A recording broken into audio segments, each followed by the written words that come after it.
जी बहुत बुरी तरह मुस्तरद करते हैं और शर्मिंदा हैं कि हमारे मुल्क में पार्लियामेंटेरियन का लेवल अब यह आ गया है कि वो 22-23 करोड़ के मुल्क के लोगों के मसाइल हल करने की बजाय अशराफिया, करप्ट और एक यानी माफिया के लिए वो पूरा पार्लियामान जो है उसका इदारा आज बेतौकीर हो रहा है। इलेक्शन एक्ट 2017 का गालिबन सेक्शन 203 है, उसमें इन्होंने तरामीम कर दी कि भले से डिस्क्वालिफिकेशन हो, आप पार्टी की सदारत कर सकते हैं। ये विद इन 12 आवर्स ये आ गया तरमीम। पार्लियामेंट ने कहा जी छोड़े, आप हमको एग्रीकल्चर की पॉलिसी देने के लिए थोड़ी बैठे हैं क्या कि वो कहते हैं कि जनाब ये सरसरी तारीख है, शायद 8 अक्टूबर से भी मामला आगे चले जाए। नहीं, असल मामला तो यही है ना कि their intent is very much clear कि वो इंतखाबात में जाना नहीं चाहते। अगर अभी नहीं जाना चाहते 8 अक्टूबर क्यों जाएंगे? सदीक, आपका क्या है इसमें, आपकी इनपुट क्या है? मैं आपको बताऊं, तहरीक इंसाफ अब ये सोच रही है और अब ये दुआएं मांग रही है। हाँ। और ये मैं बड़े हाई लेवल पे बात कर रहा हूँ कि असम्बलियाँ बहाल ही हो जाए तो अच्छा है। सब्सक्राइब करें और बेल दबाएं ताकि कोई खबर रह न जाए।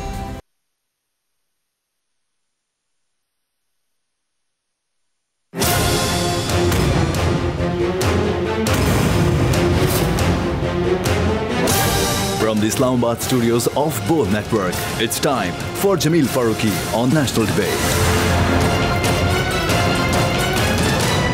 Good evening, welcome to national debate. Pakistan के अंदर एक कानून है, पाकिस्तान के अंदर ज़ाब्ता अखलाक है, पाकिस्तान के अंदर दस्तूर की एक किताब भी मौजूद है। उस बुकलेट के अंदर हर एक चीज़ लिखी हुई है, लेकिन जब भी कुछ नया होता है तो तरमीम आना शुरू हो जाती हैं। अपनी ज़ात के लिए कानून की इंटरप्रिटेशन डिफरेंट होती है, लेकिन दूसरों के लिए उसकी इंटरप्रिटेशन बिल्कुल डिफरेंट हो जाती है और मामला सारा इंटेंट का है। उसके बाद अगर कानून में तरमीम या इस्लाहात का अमल लाना भी है तो उसके लिए टाइमिंग बड़ी मैटर करती है।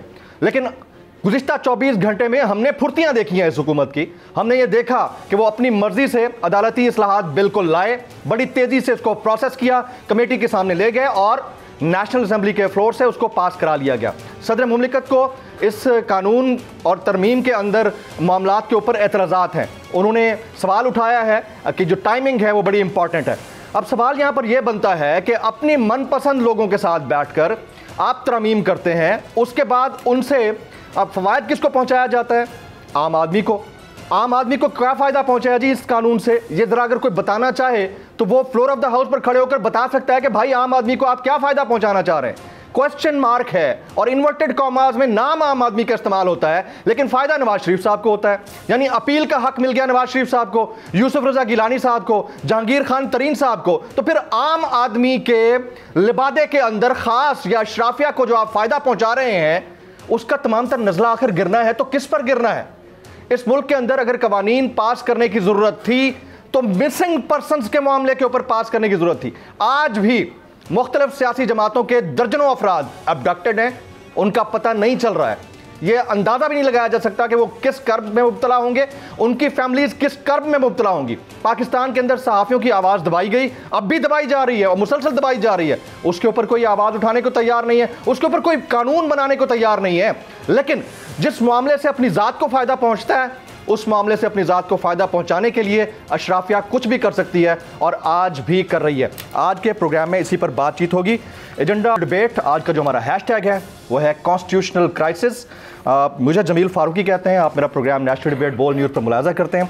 मुअज़्ज़ज़ मेहमानान आज के हमारे किसी तारुफ के मोहताज नहीं है। पाकिस्तान तहरीक इंसाफ के साबिक़ रुकने कौमी असम्बली जनाब सदाकत अली अब्बासी साहब ने हमें DSNG लिंक पर ज्वाइन किया हुआ है। सदाकत साहब का बहुत बहुत शुक्रिया। राजा आमिर अब्बास साहब मुल्क के मारूफ माहिर आइन और कानून हमें स्टूडियोज़ में ज्वाइन किए हुए हैं। सर आपने वक्त निकाला, आपका बहुत बहुत शुक्रिया। और हाल ही में अबडक्शन और उसके बाद गिरफ्तारी का मैं तो इन्वर्टेड कॉमास में मज़ा चखने वालों में से कहूँगा, क्योंकि मैं भी शामिल रहा। तो हमारे इस्लामाबाद ब्यूरो के youngest reporter and bureau chief Siddiq Jan साहब और एंकर पर्सन हमारे साथ मौजूद। सिद्दीक आपका बहुत बहुत शुक्रिया। कुछ ही देर में, थोड़ी देर के लिए आबिद ज़ुबैरी साहब भी ज्वाइन करेंगे, क्योंकि वकला कन्वेंशन आज उन्होंने कामयाब कर डाला है और करारदाद भी मंजूर कर डाली। उनके पास भी चंद मिनट के लिए जाएंगे, जानेंगे वो क्या करना चाह रहे हैं। सबसे पहले सदाकत अली अब्बासी साहब, आपने ये ब्लैक रिबन क्यों पहन रखा है सर?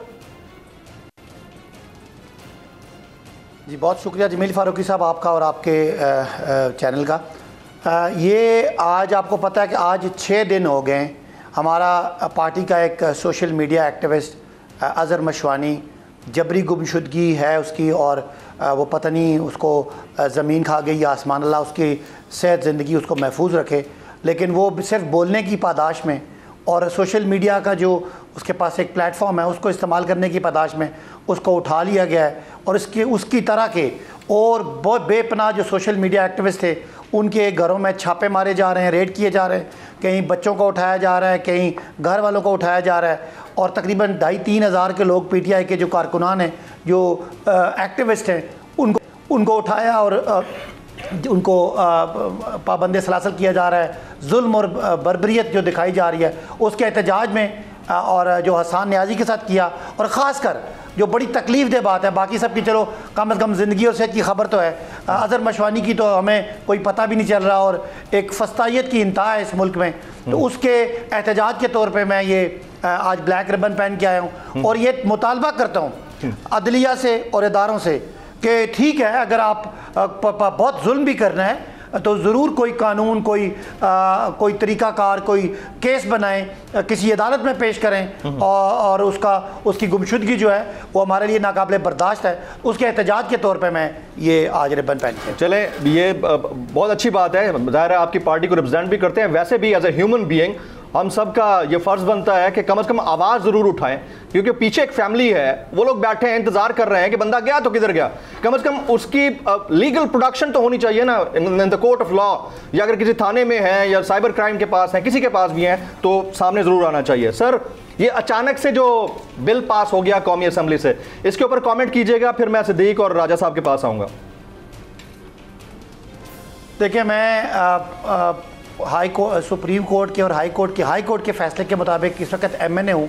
बड़ी शर्म महसूस हो रही है कि बाकी तो राजा आमिर अब्बास साहब इस पर डिटेल पे डिस्कस करेंगे, लेकिन जो कानून कोई भी पार्लियामान जो है वो पर्सन स्पेसिफिक कानून बनाए और एक आदमी को या 2 आदमियों को इस पूरे जो सज़ा याफ्ता हैं उनके लिए 22-23 करोड़ लोगों का जो रिप्रेजेंटेटिव पार्लियामान है वो इस तरह का कानून बनाए, तो मुझे शर्मिंदगी हो रही है कि मेरे वो साथी पार्लियामेंटेरियन जो आइल के एक तरफ बैठे और कुछ मेरे लोटे दोस्त जो हमें छोड़ के उधर जाके बैठे, आज उन्होंने ये अपना भी और इस जमहूरियत का भी मुंह काला किया कि वो ऐसा एक कानून बनाना चाह रहे हैं जिससे वो एक बंदे को जो सज़ा हुई है उसको वापस करना चाह रहे हैं। और जो कुछ कल अदलिया के ख़िलाफ़ बोला गया 2 दिनों में, और जो ये कानून लाया गया अदलिया की के पावर कर्टेल करने के लिए, उस हुकूमत ने जो एक अदलिया के 100 मोटो के नतीजे में आई हो और कासिम सूरी के फैसले को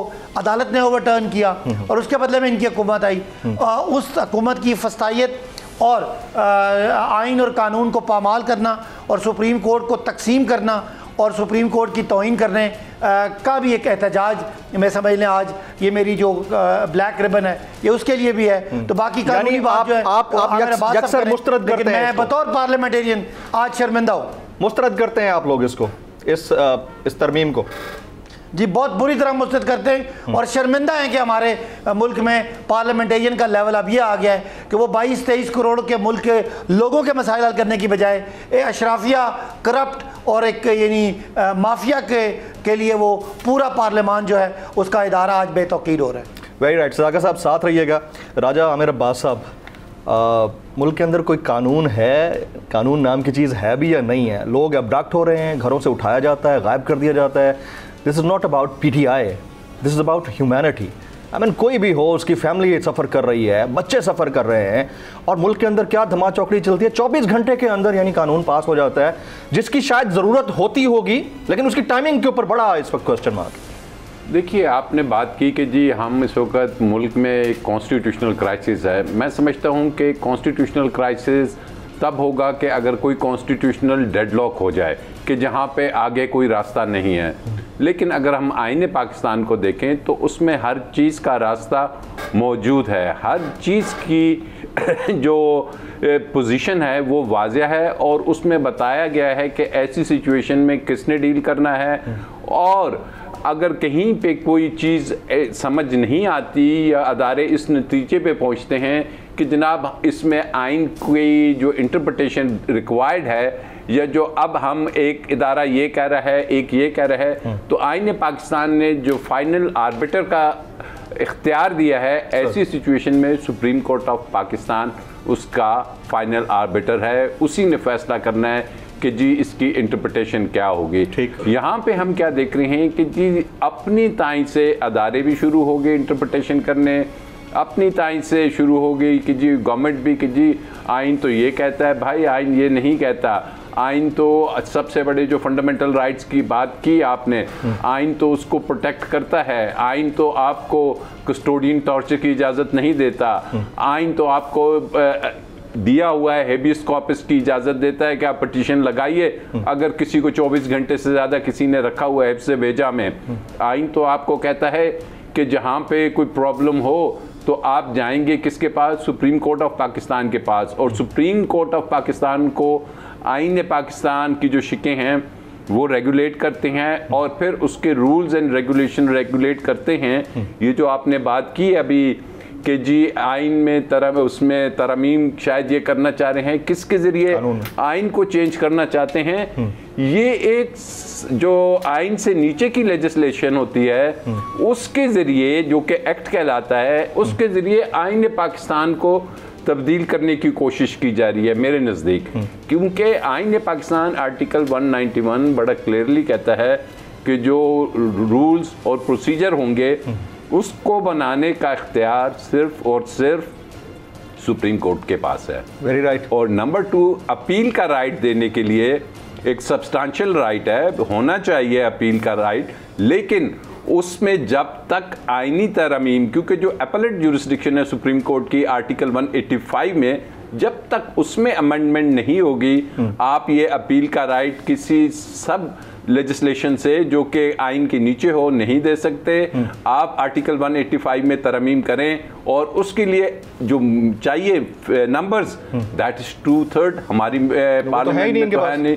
और आपका ये सवाल कि जी अचानक से क्या जरूरत पेश आ गई, टाइमिंग और विद इन 24 आवर्स, हाँ जी, कि जी वो शाम में आफ्टर रोजा सेशन हो रहा था, दूसरा दौर हो रहा था। जो तरीकाकार होता है वो ये है कि जहाँ पे सुप्रीम कोर्ट ऑफ पाकिस्तान जो कि एक तीसरा पिलर है इस मुल्क के आइन का, उसके बारे में अगर आपने कोई बात करनी है तो नॉर्मली सुप्रीम कोर्ट से सजेशंस ली जाती हैं, उनको भेजा जाता है, पार्लियामेंट में डिबेट होती है और उसके बाद ये आइनी लेजिस्लेशन होती है या दूसरी भी।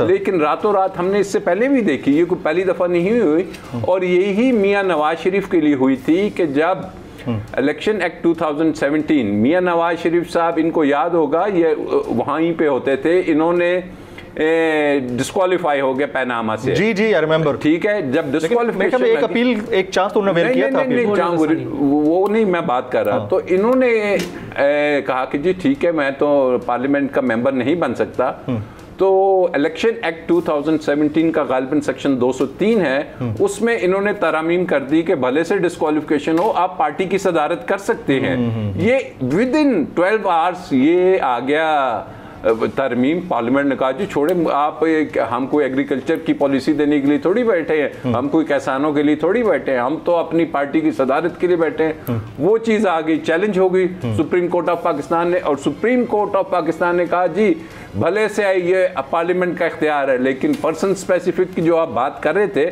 इसकी हम कतन इजाज़त नहीं देंगे कि आप अचानक से, चूंकि वो वहां से डिस्क्वालीफाई होते हैं, आप उसको ख़त्म करने के लिए, तो उन्होंने उसको उड़ा के डस्टबिन में फेंक दिया। और अब भी मैं समझता हूँ कि ये पहले तो ये एक प्रोसेस है जो 20 से 25 रोज लेता है, उसके बाद अगर ये सुप्रीम कोर्ट में चैलेंज होगा तो ये जो सब ऑर्डिनेट लेजिस्लेशन कहलाती है कॉन्स्टिट्यूशन के नीचे, ये कहीं भी नहीं आपको नजर आएगी। और एक मजे की बात आखिरी कि जब 17th अमेंडमेंट आई, सदीक के इल्म में है कि सुप्रीम कोर्ट ने उसमें जजेस की अपॉइंटमेंट और का तरीक़ेकार चेंज हो गया था, उसमें पार्लिमानी जो कमेटी होती है, पार्लिमान को बड़ा इख्तियार दिया गया, वो आइनी तरमीम थी जिसका बड़ा जिक्र होता है। हाँ जी, हाँ जी।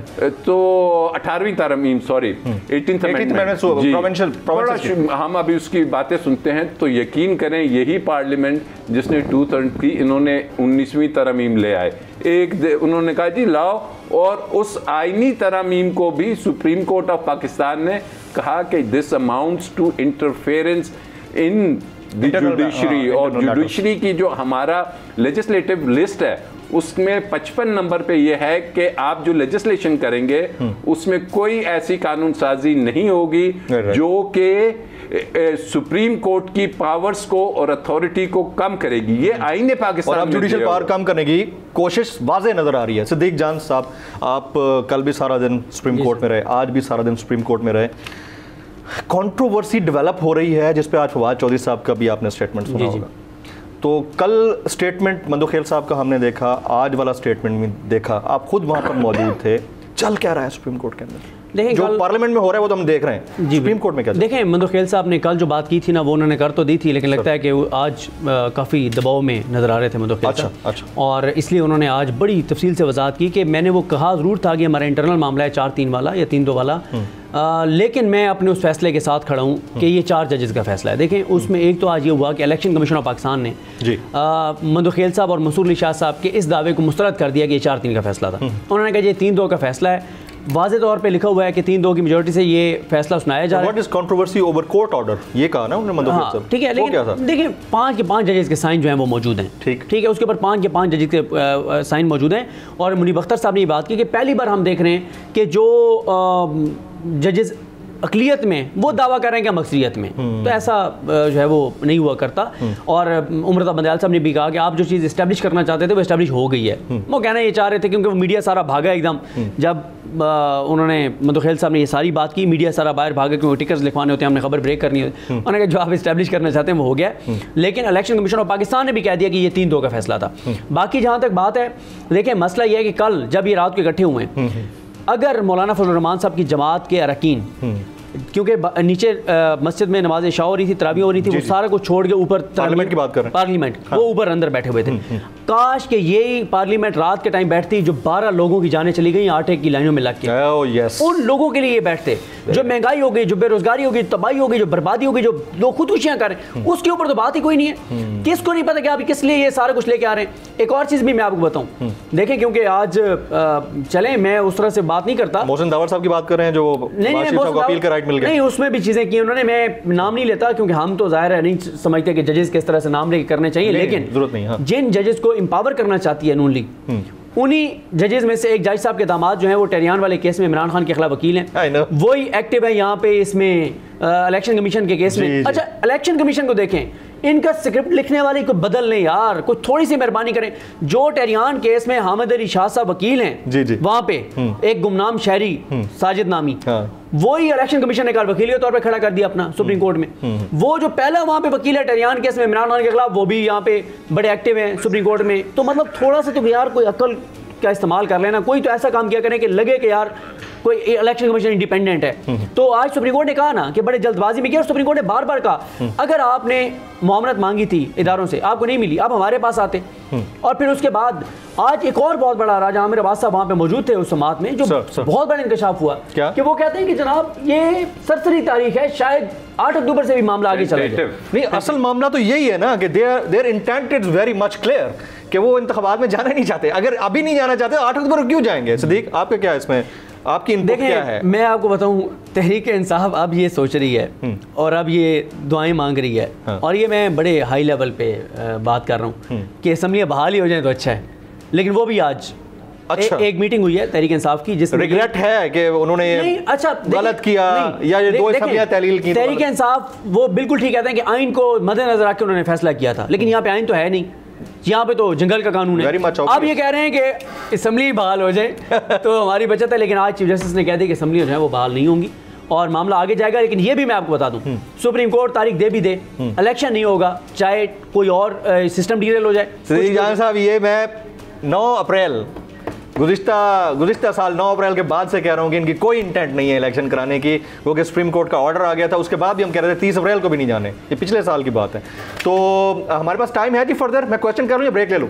ब्रेक ले लेते हैं, एक ब्रेक लेते हैं। जब वापस आएंगे तो पाकिस्तान तहरीक इंसाफ इस सारे मामले के ऊपर क्या सोच रही है आने वाले दिनों में। ये जो वकला कन्वेंशन आज हुआ है, कोई लॉयर्स मूवमेंट, वो ऐसी जो सब्सटेंशियल लॉयर मूवमेंट होती है जो 2007-8 में हमने देखी थी, उस तरह की कोई मूवमेंट हो सकेगी या सिर्फ ख़त किताबत करारदाद पेश की वापस और फिर अल्लाह हाफिज़? अगर इसमें से कुछ निकलता है तो फिर वो उसका तरीका कार क्या होगा? How to bell the cat, this is the main question, और ये पूछना है सदाकत अली बख्श साहब से आफ्टर दिस ब्रेक।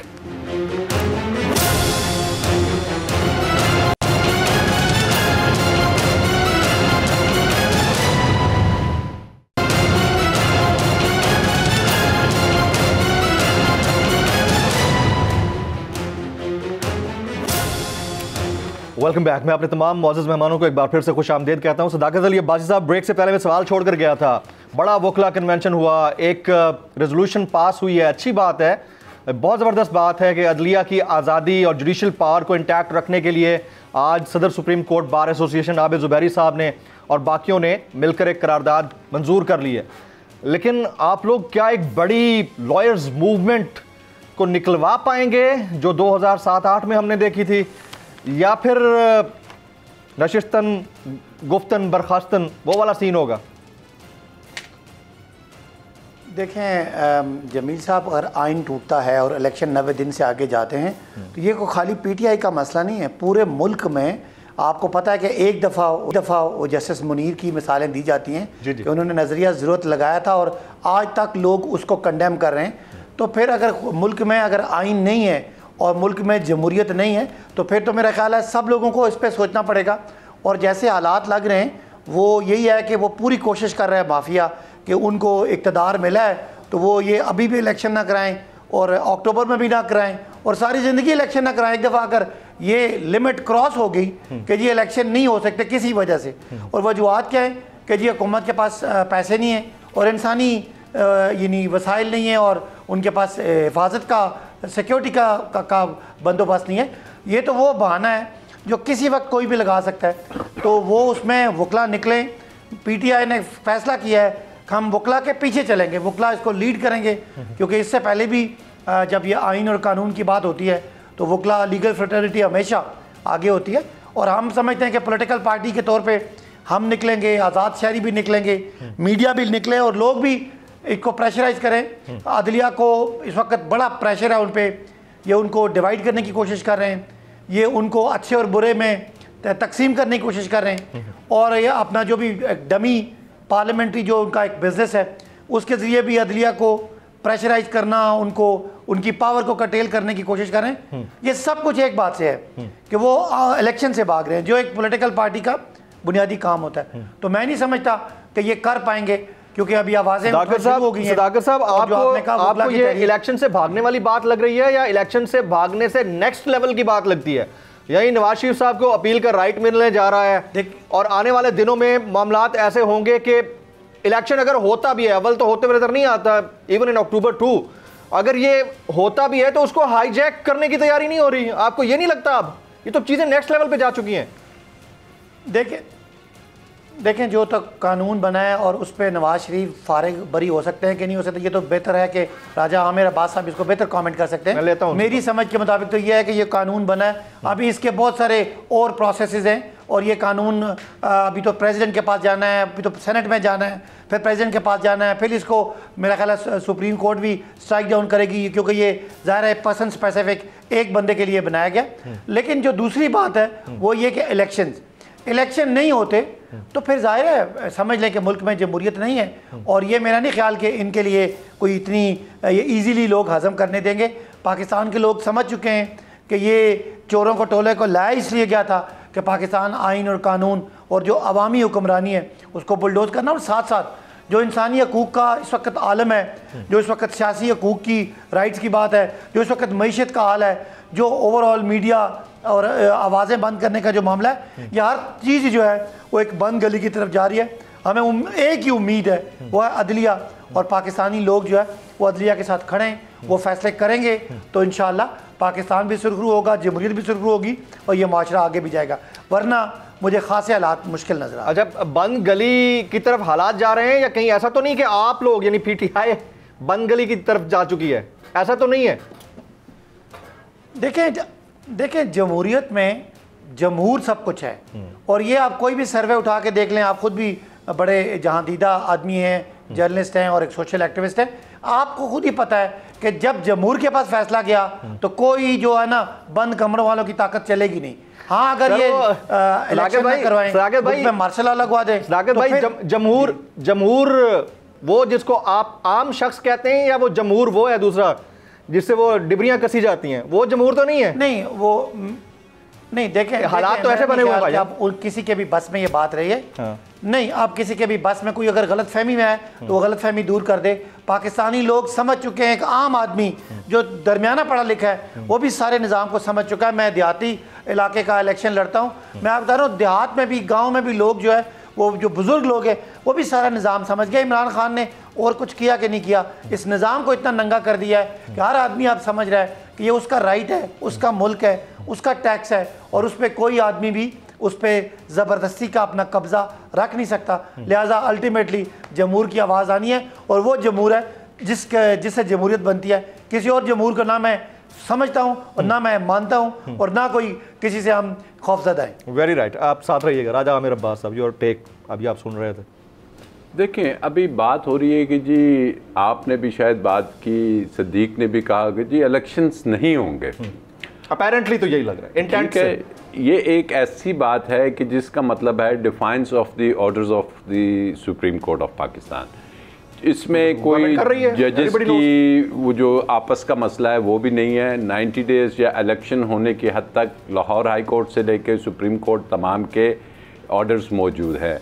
अगर कोई इशू जज बेंच की फॉर्मेशन पे है तो उसका ताल्लुक जौन सा है वो आवाम से नहीं है, वो सुप्रीम कोर्ट का अंदरूनी एक आपस में रूल्स एंड रेगुलेशन का चैप्टर है। ठीक, तो आवाम के पास तो वो फैसला सही होगा जो फैसला कहेगा कि जी आईने पाकिस्तान कहता है कि पाकिस्तान में एक डेमोक्रेटिक पार्लिमानी सिस्टम है जिसमें जो उसकी रूह है वो है पार्लियामेंट, और पार्लियामेंट को खाली नहीं रखा जा सकता, और जो अवामी सेलेक्टेड नुमाइंदे हैं उनका हक है कि वो पार्लियामान में बैठें, ना कि एक केयर टेकर गवर्नमेंट का। इलेक्टेड ठीक है, और इलेक्टेड के लिए इलेक्टेड वाले लफ्ज़ में बड़ा एतराज़ है बहुत सारों को, that's on the lighter side.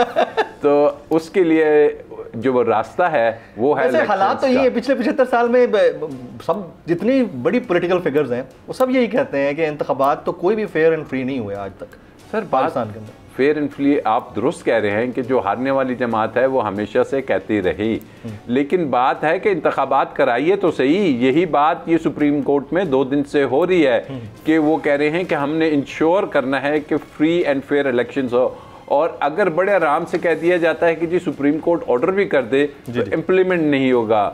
तो आपको याद होगा, सिद्दीक को याद होगा कि एक वजीर आजम साहब, ये तो आईनी मसला है जिसको इम्प्लीमेंट नहीं कर रहे। वो सिर्फ खत नहीं लिख रहे थे सुप्रीम कोर्ट के कहने पे, यूसुफ रजा गिलानी साहब, तो वो घर जाना पड़ा। और आज इलेक्शन कमीशन ऑफ पाकिस्तान ने क्लियरली कह दिया है कि हमें अगर सहूलियात ये या जो बेसिक रिक्वायरमेंट्स हैं वो दे दी जाए to clip the CJP's suo motu powers, that is why. हाँ, यही बात ये भी है। और वो कह रहे हैं कि जी हम तो करवाने के लिए तैयार हैं। तो बर्डन किस पे आ गया? चीफ एग्जीक्यूटिव, इस मुल्क का चीफ एग्जीक्यूटिव शहबाज शरीफ साहब हैं। पहले एक भाई नाअहल हो चुके हैं। तो ये जो उनका काम है इनको बड़े गौर से समझना पड़ेगा। लग सकता है उनके ऊपर सर, कॉन्टेम्प्ट तो लगेगी ना। कॉन्टेम्प्ट में अगेन 5 years डिस्क्वालिफिकेशन है, तो क्या ये भी डिस्क्वालीफाई हो जाएंगे? तो ये बड़ी इंपॉर्टेंट पॉलिटिकल डिसीजंस हैं जो उनको भी समझ आना चाहिए कि पीपल्स पार्टी तो आराम से बैठी हुई है। अल्टीमेटली क्या होगा कि पीपल्स पार्टी तो हमारे साथ रोज मीडिया पे आके कहती है जी हमें तो कोई इतराज नहीं है। तो मैं नहीं समझता कि अगर सुप्रीम कोर्ट इसमें डिसीजन दे दे, ये जो कल या परसों मुतवक्का डिसीजन है, उसमें सिर्फ ये होना चाहिए कि दोबारा से वो पिंग पोंग ना बना दिया जाए। उसमें रिपोकशंस भी होने चाहिए कि this is the final judgement और इसने इम्प्लीमेंट होना है।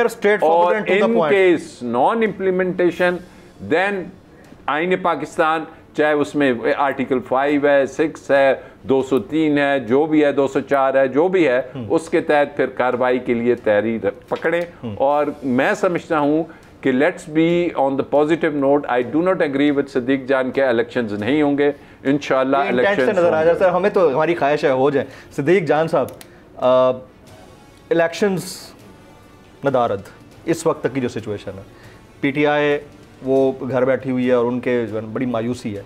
मुल्क के अंदर जो ओवरऑल सिनेरियो चल रहा है उसके अंदर इस हुकूमत की इंटेंट को लेकर आप क्या समझते हैं कि आने वाले दिनों में होने क्या जा रहा है? ये नवाज शरीफ साहब को वापस ला रहे हैं? देखें, उनकी डिस्क्वालिफिकेशन वाला मामला खत्म हो जाएगा, लीड करेंगे दोबारा? मुझे अभी नवाज शरीफ साहब की वापसी नज़र नहीं आती। देखें, मैं जो बात कह रहा हूँ ना, एक होप पैदा हुई है, वाहिद होप, ठीक है। वैसे राजा साहब से हम सीखते हैं हमेशा, मैं तो शुरू से इनका स्टूडेंट हूँ, इनसे बड़ी चीज़ें सीखते हैं, इनका बड़ा एहतराम है। लेकिन मैं एनालिसिस के साथ साथ इन्फॉर्मेशन की बुनियाद पर बात कह रहा हूँ कि जो इलेक्शन वाली बात है ना, अगली बात में मैं आता हूँ, जो होप एक पैदा हुई है, वो मैं इन्फॉर्मेशन की बुनियाद पर कह रहा हूँ कि इलेक्शन वो कहते हैं शबाशी को बलि चढ़ाना पड़े, चीफ इलेक्शन कमिश्नर तमाम इमरान को रिजाइन करवाना पड़े, कंटेम्प्ट में 3-4 और बंदों को देना पड़े, कुछ भी हो जाए, इलेक्शन में नहीं जाना, वो कहते हैं इलेक्शन नहीं जाना, ठीक है। और फिर उन्होंने देखे बड़ी कामयाबी से सुप्रीम कोर्ट को जिस तरह से डिवाइड किया और जो चीजें हो रही वो आपके सामने अभी अफसोसनाक है। अच्छा, कल से मैं और समी इब्राहिम साहब, कल भी आमिर अब्बास साहब हमारे साथ थे बोल पे, आज भी हमारे साथ थे, वहां से जो हम देख रहा था कोर्ट रूम से देखता रहा, उसमें आप समी इब्राहिम साहब से सुने, हमारे से सुने कि हुकूमत कह रही है कि रुकें, आज कल में कुछ और चीजें सुप्रीम कोर्ट से आने वाली हैं, ये हुकूमत हमें बता रही है, और आज एक फैसला आ गया। अभी वो कह रहे हैं, फिर हमने पूछा कि ये आ गया, उन्होंने कहा नहीं 184.3 वाला, हाँ अच्छा, वो कह रहे नहीं अभी और भी चीजें आएंगी, अब पता नहीं और चीजें क्या आएंगी। अब मैं जो होप एक पैदा हुई है ना, वो आज के वकला कन्वेंशन से पैदा हुई है। देखें पूरे पाकिस्तान से 3000 वकील खड़े हो गए ना, 3000 काफी है, 3000 वकील खड़े हो जाए और उनके पीछे होंगे लाखों लोग। 3000 वकील इसलिए कह रहा हूं क्योंकि इस वक्त अगर कोई एक होप इस मुल्क के अंदर बची है वो वकील बचे हैं, क्योंकि वो जुर्रत के साथ आगे बढ़ेंगे। वकील आज खड़े हो गए, आज बड़ा जबरदस्त कन्वेंशन हुआ है, बहुत बेहतरीन कन्वेंशन, बहुत जबरदस्त हुआ है। और मैं आपको बताऊं, आप देखें ना, आज ये चीजें को पाकिस्तान के हक में बेहतर नहीं है। एक वकील को गिरफ्तार किया, आज एफएड कचहरी में वकीलों ने एक पुलिस वाले को नहीं घुसने दिया, जो आगे थे उनको निकाला एफएड कचहरी से, किसी की जरूरत नहीं हुई कोई बात करते। लेकिन सिद्दीक जान, एक चीज बड़ी इंपॉर्टेंट, जब लास्ट लॉयर्स मूवमेंट थी उसको तमाम पॉलिटिकल पार्टीज भी बैक कर रही थी, क्योंकि वो एक डिक्टेटोरियल माइंडसेट था परवेज़ मुशर्रफ का उस दौर में, तो वो अपेरेंट था कि ये है। लेकिन इस वाली को लीड करने वाली पीपल्स पार्टी पीछे नहीं है। एजाज हसन साहब शायद खड़े हो जाएं, शायद लतीफ़ खोसा साहब खड़े हो जाएं, मेरे रेड लाइन है चीफ जस्टिस हमारी, लतीफ़ खोसा साहब खड़े हो जाएंगे, कुछ और जो नामी ग्रामी लॉयर्स हैं वो खड़े हो जाएंगे। बट अगेन एक पॉलिटिकल पार्टी है, वो बैक कर रही है इस चीज़ को, वो खुश हैं, वो कहते हैं कि नहीं ना हो इंतखाबात। वो इमरान खान को दहशतगर्द डिक्लेयर करने पर तुले हुए भाईजान, भुट्टो के मानने वाले हैं, उनके कॉन्स्टिट्यूशन बनाए हुए बंदे के मानने वाले हैं। ये वो पॉलिटिकल पार्टी है जिसको टिकट होल्डर नहीं मिलते, उनके इस वकला तहरीक के साथ खड़े होने या ना होने से कोई फर्क नहीं पड़ता। बिल सर देखें ना, ये क्यों, अगर इनको थोड़ी सी भी होप होती तो इलेक्शन में ना चले जाते। इस वक्त अवाम के अंदर आप जाके गम गुस्सा देखें, फ्रस्ट्रेशन देखें। मैं आपको बताऊं, किसी भी रियासत के लिए ना ये खतरनाक नहीं है कि लोगों को ये हो कि इस वक्त हालात खराब हैं। अगर लोगों को ये पता हो कि हालात खराब हैं, लेकिन हम जिस ट्रैक के ऊपर ये ट्रैक ठीक है, ठीक तरफ जा रहा है, ये कोई मसला नहीं है। किसी भी रियासत के लिए ये खौफनाक है कि उसके शहरियों को मुस्तकबिल में भी अंधेरा मायूसी नजर आ रही हो। आप अभी यहाँ पे खड़े हो जाएं बाहर दफ्तर के बाहर, आपको हर दूसरा नौजवान वो मिलेगा जो कहेगा मैं पाकिस्तान छोड़ के जाना चाहता हूं। हमें प्यार करते हैं, हमें मतलब इंतहा दर्जे तक रिस्पेक्ट देते हैं। उसकी वजह सिर्फ ये है उनको पता है कि ये टाइड्स के अगेंस्ट खड़े हुए हैं, और ये बड़ा मुश्किल मरला होता है। मैं लास्ट कॉमेंट जो है एक सदाकत अब्बासी साहब, कोई बैकडोर डिस्कशन हुई है या हो रही है? क्योंकि बड़ा इंपॉर्टेंटली आजम नज़ीर तारड़ साहब की जानिब से कहा गया कि ग्रैंड नेशनल डायलॉग अगर करना है तो करें, हम बैठने के लिए तैयार हैं। यही पीटीआई की तरफ से भी कहा गया, कोई बैकडोर डिस्कशन हुई है on part of government as well as on the part of establishment? देखें, अभी तो कोई ऐसी चीज़ नहीं है। सब लोग जो है ना कोर्ट के फैसले का इंतज़ार कर रहे हैं। कोर्ट के फैसले के बाद हमें पूरा यकीन है, जैसे राजा आमिर अब्बास साहब भी कह रहे हैं कि इलेक्शंस आ जाने, और इलेक्शंस का जब अनाउंस होना है तो उसके लिए कोई अगर कोड ऑफ कंडक्ट बनाना है, कोई तरीक़ाकार बनाना है, कोई चीज़ें बैठ के तय करनी है, तो उस पर पीटीआई बैठने के लिए तैयार है। पीटीआई ने तो पहले ही कहा है, क्योंकि मुल्क में ज़ाहिर है मुल्क पॉलिटिकल एक केओस में चला गया, इंसानी हकूक़, आपके सियासी हकूक़, और साथ साथ सबसे बड़ी बात ये कि मईशत डूब रही है और किसी के पास कोई हल नहीं है। हम बैठे हुए हैं और हर अगले दिन मईशत नीचे जा रही है, तो खुदा न खास्ता अगर मईशत और डूबती है तो सबके लिए सर्वाइवल मुश्किल हो जाएगा। इसलिए पीटीआई ने पहले ही कह दिया वो हर एक फोर्स से बात करने के लिए तैयार है। सीनियर रहनुमा पाकिस्तान तहरीक इंसाफ, आज काली पट्टी बाजू के ऊपर बांध में आपने वक्त निकाला, आपका बहुत बहुत शुक्रिया। राजा आमिर अब्बास साहब, आप स्टूडियो तशरीफ लाए, आपका बहुत शुक्रिया। सिद्दीक जान साहब, बड़ा टाइट स्केड्यूल होता है, आप सारा दिन मसरूफ़ रहते हैं, आप यहाँ तशरीफ लाएँ, आपका बहुत बहुत शुक्रिया।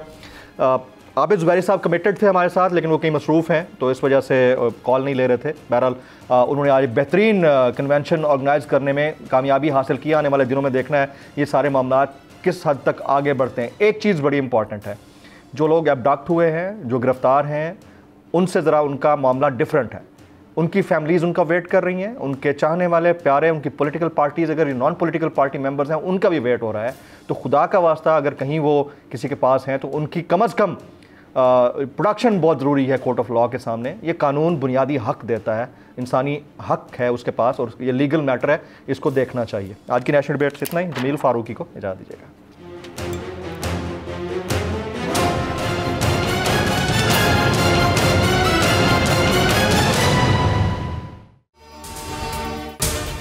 अगर आपको ये वीडियो पसंद आई हो तो सब्सक्राइब कीजिए और बेल आइकन ज़रूर हिट कीजिएगा। तो नजर आ रहा है सामने लिखा हुआ है जुल्म मिटने के लिए। दो चीजों से मिटेगा भाई, एक अदल की कुर्सी पे जो लोग बैठते हैं ना, वो अदल के हिसाब से फैसले करने लगे। दूसरा कौम निकल खड़ी उस जुल्म के खिलाफ, तो जुल्म खत्म हो जाएगा। या इन दोनों में से कोई एक चीज हो जाए या दोनों हो जाए। अगर 420 का मुकदमा था, उस वक्त अदलिया में जो लोग बैठे हुए केस देख रहे थे, वो पूछते ना यार चीट हुआ कौन है। जब उनको दिखता कोई चीट नहीं हुआ, केस खत्म कर देते। तो जालिम जुल्म कर ही नहीं पाता। 9 जजेस ने नोट बिफोर किया मेरे केस को यार, 1.5 साल चला। शख्सी जमानत का केस, सेम केस इस्लामाबाद में कर दिया। एक ही इल्जाम पे 2 केस हो नहीं सकते भाई। मतलब 60 दिन का वक्त होता है, 102 दिन के बाद मैं जीत गया, केस बरी हो गया, 102 दिन के बाद अपील फाइल की, एक्सेप्ट कर ली। नहीं करते ना एक्सेप्ट, खत्म हो जाता ना जुल्म यार। भरी अदालत में मुझे बरी कर दिया, फिर पता नहीं क्या हुआ, 2.5 घंटे बाद का नोट बिफोर, मैं नहीं सुनता ये केस। खड़े रहते अपने फैसले पे, मिट जाता जुल्म। अल्लाह ताला ने बिठाया इन कुर्सियों पे इनको यार, ये अल्लाह ताला की तरफ से फैसले करने हैं। तो या तो ये फैसले आएंगे, जुल्म मिट जाएगा, या कौम खड़ी हो जाएगी जुल्म के खिलाफ।